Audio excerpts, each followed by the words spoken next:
Malaysia ও চীন সফরে দৃশ্যমান অর্জন নেই প্রধানমন্ত্রী তারেক রহমানের। এটি বিএনপির পররাষ্ট্রনীতির ব্যর্থতা।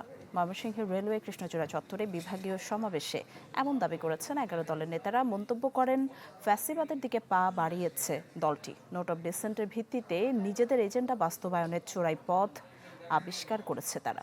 বলেন, গণভোটের রায় বাস্তবায়ন না করে প্রতারণার মাধ্যমে সরকার চালাচ্ছে বিএনপি।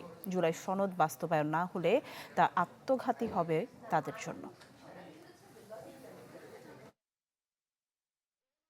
এই যে বড় বড় কথা বলে আমার দেশের জনগণের জন্য যে কিছু নিয়ে আসতে পারলেন না, এটাও আপনাদের পররাষ্ট্রনীতিতেও যে আপনাদের সরকার ব্যর্থতার পরিচয় দিচ্ছে। আমি বিএনপিকে বলতে চাই, তোমাদের কল্যাণকামী হিসাবে বলতে চাই, এই চোরাই পথ দিয়ে যদি তোমরা বাংলাদেশের মানুষের সংস্কারের অভিপ্রায়কে পায়ে তুলবার চেষ্টা করো, এটা হবে তোমাদের জন্য আত্মঘাতী সিদ্ধান্ত।